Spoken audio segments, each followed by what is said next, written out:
જય સ્વામિનારાયણ વિદ્યાર્થી મિત્રો, બાયોલોજી ઈ વિદ્યાના ક્લાસમાં આપ સૌનું હાર્દિક સ્વાગત છે.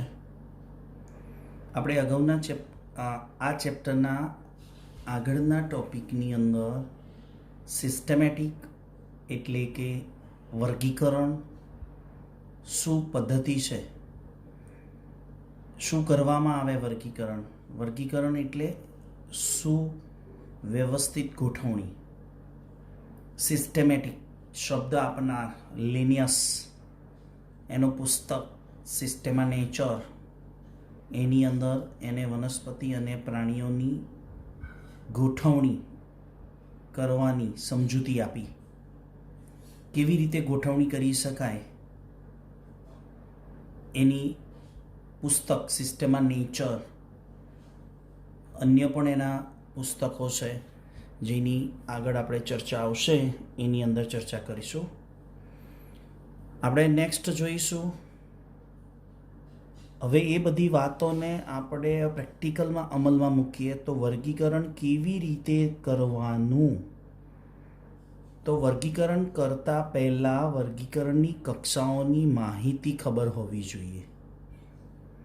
વર્ગીકરણ કક્ષાઓની જાણકારી લીધા પછી આપણને કોઈ પણ સજીવ મળે એની ઓળખ વિધિ કરીએ, ત્યાર પછી એનું નામકરણ કરીએ, પછી એને કઈ રીતે ગોઠવવો એની વાત કરવાની છે. એટલે આપણા આજના લેક્ચરમાં શું સમજવાનું છે, સજીવની પહેલાં શું કરીએ છીએ, ઓળખ વિધિ. પછી ઓળખાયા પછી શું કરીએ છીએ, નામાધિકરણ એટલે નામકરણ. ત્યાર પછી એનું શું કરવાનું છે, યોગ્ય જગ્યાએ એને ગોઠવવાના છે, એટલે વર્ગીકરણ કરવાનું છે. પણ એ વર્ગીકરણ આપણે કેવી રીતે કરીશું એની સંપૂર્ણ માહિતી હવેના લેક્ચરમાં આવશે. એનસીઈઆરટીના ટોપિક પ્રમાણે જોઈએ તો વર્ગીકરણની કક્ષાઓ અથવા આપણે શું બોલાય, વર્ગીકૃત કક્ષાઓ. વર્ગીકરણની કક્ષાઓ અથવા વર્ગીકૃત કક્ષાઓ બોલાય. અહીંયા તમને દેખાય છે વર્ગીકરણ કક્ષાની ગોઠવણી કેવી રીતે થાય અને કોને વર્ગીકરણની કક્ષા કહીશું. તો એક ઉદાહરણ આપું તમને, પછી આપણે આ પ્રેક્ટિકલી સમજીએ. તમે વિદ્યાર્થી તરીકે શાળામાં આવો તો શાળાની અંદર સૌથી નીચલો હોદ્દો કોનો, નીચલો હોદ્દો, બધા હોદ્દા હોય, પોસ્ટ, જેને ઇંગ્લિશમાં શું કહેવાય, દરેકની પોસ્ટ હોય. સૌથી પહેલું ટોપ ઉપર કોણ આવે, ટ્રસ્ટી. ટ્રસ્ટીના હાથ નીચે કોણ આવશે, પ્રિન્સિપાલ. પ્રિન્સિપાલના હાથ નીચે કોણ આવે, ટીચર્સ. ટીચરના હાથ નીચે કોણ આવશે, શિક્ષકના હાથ નીચે કોણ આવે, વિદ્યાર્થી. જો આ એક દરેક કક્ષા છે. તો હું બાયોલોજી ટીચર છું તો મારી ગણતરી કઈ કક્ષામાં થાય, શિક્ષકની. તમે એઝ અ વિદ્યાર્થી છો, સ્ટુડન્ટ છો, તો તમારી ગણતરી ક્યાં થશે, વિદ્યાર્થીની. એક કક્ષા થઈ. શિક્ષક એનો એક કક્ષા, હોદ્દો થયો. એના ઉપર કોણ આવે, પ્રિન્સિપાલ. એના ઉપર કોણ આવે, ટ્રસ્ટી. ઓકે. એવી રીતે અહીંયા વનસ્પતિ અને પ્રાણીઓનું વર્ગીકરણ કરતા હોઈએ તો એને કક્ષા કેવી રીતે સમજાય એની આપણે ચર્ચા કરીશું.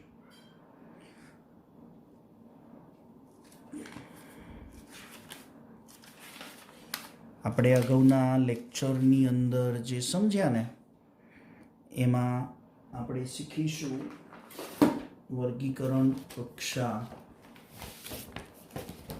ચાલુ રાખજો વિદ્યાર્થી મિત્રો જરા.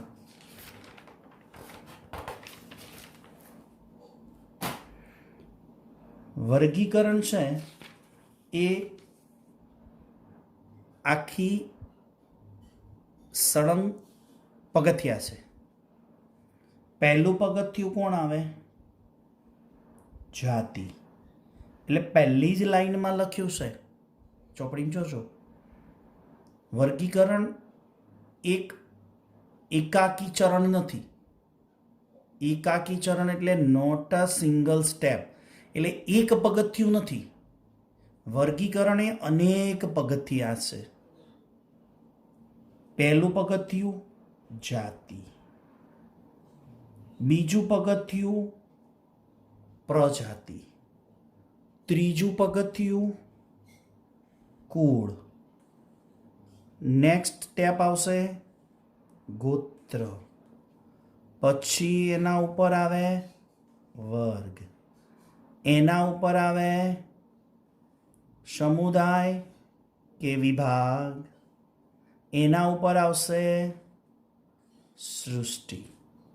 તો આ શું થયું?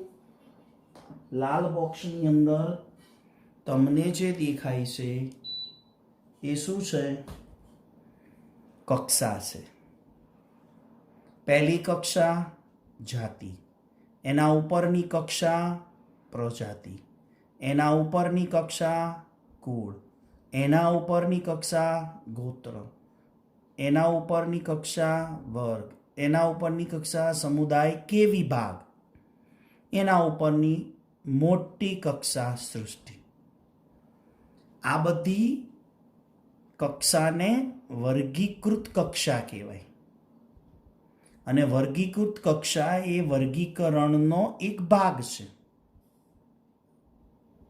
હવે આ દરેક કક્ષા વિશે આપણે સમજવાનું છે કે જાતિમાં કોને સમાવીશું, પ્રજાતિમાં કોને સમાવીશું, કુળમાં કોણ આવે, ગોત્રમાં કોણ આવે, વર્ગમાં કોણ આવે, સમુદાયમાં કે વિભાગમાં કોણ આવે ને સૃષ્ટિમાં કોણ આવે.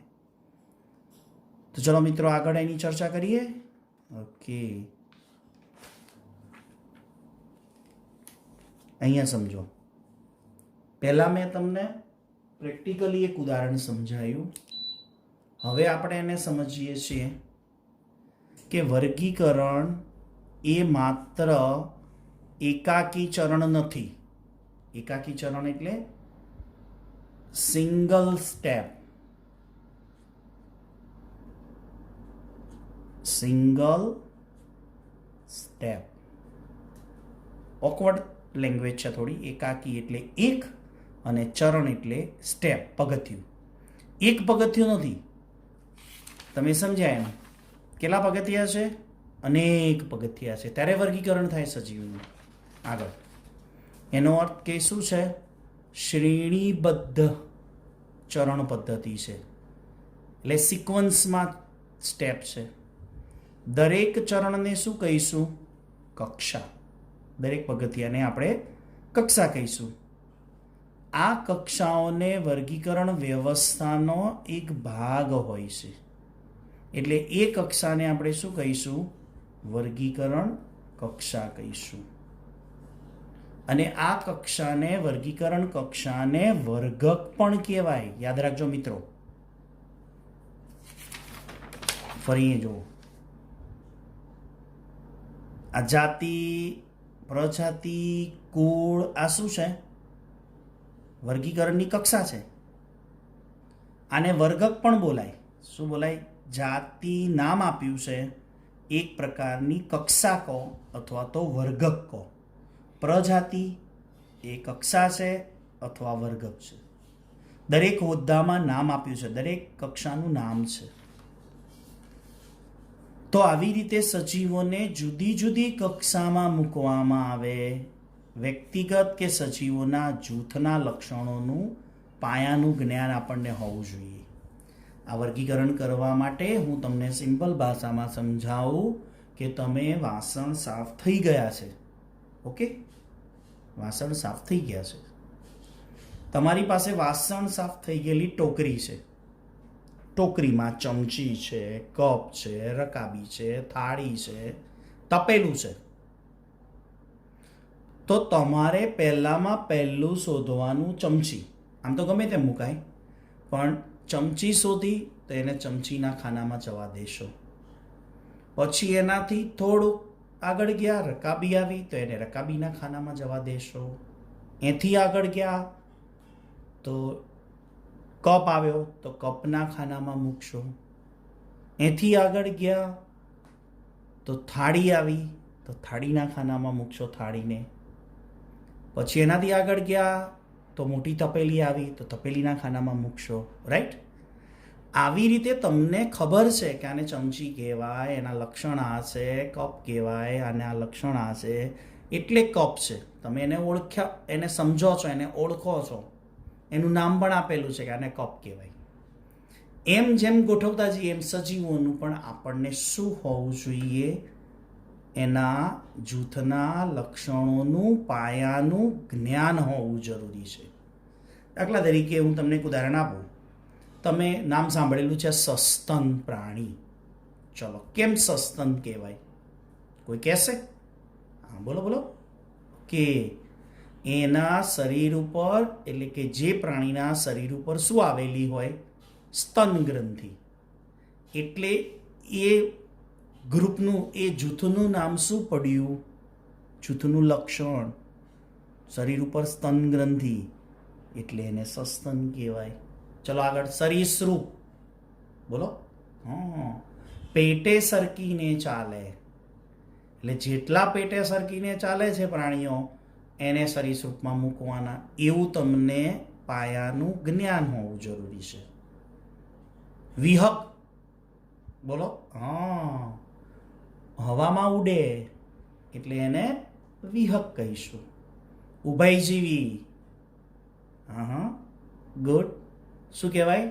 ઉભયજીવી. કેમ ઉભયજીવીમાં મૂકવામાં આવે? કેમ ઉભયજીવી એને કહેવાય છે? જમીન અને પાણી બંનેમાં એનો વસવાટ હોય એટલા માટે એને ઉભયજીવી કહેવાય. જેટલા આવા જમીન અને પાણી ઉપર વસવાટ કરતા હોય, બંને વસવાટમાં રહેતા હોય, એને શામાં મૂકવાનું? દેડકા સાથે. સમજણ પડી ગઈ? તો એવું પાયાના લક્ષણોનું જ્ઞાન હોવું જરૂરી છે. આ લક્ષણોથી સજીવોને સમાન અને ભિન્ન છે એ ઓળખી શકાય. તો કપ અને રકાબી સમાન કહેવાય? ના. કેમ? કપનું લક્ષણ જુદું છે, રકાબીનો આકાર, એનું લક્ષણ જુદું છે. એવી રીતે સસ્તન પ્રાણીનું લક્ષણ જુદું છે અને સરીસૃપ પ્રાણીનું લક્ષણ જુદું છે. તો સમાનતા અને ભિન્નતાને આધારે ઓળખ કરી શકાય. ચલો આગળ એને સમજીએ. હવે વર્ગીકરણ કરવાની પદ્ધતિ અને વર્ગીકરણની કક્ષાઓ. પહેલી જ બોટમમાં આ રીતે આપણે જઈશું. જુઓ, હું તમને બતાવું.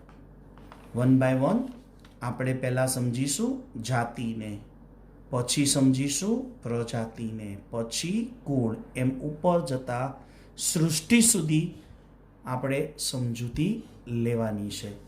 તો હવેનો પહેલો જ વર્ગીકરણનો એકમ અથવા વર્ગીકરણની કક્ષા કઈ સમજીએ? જાતિ.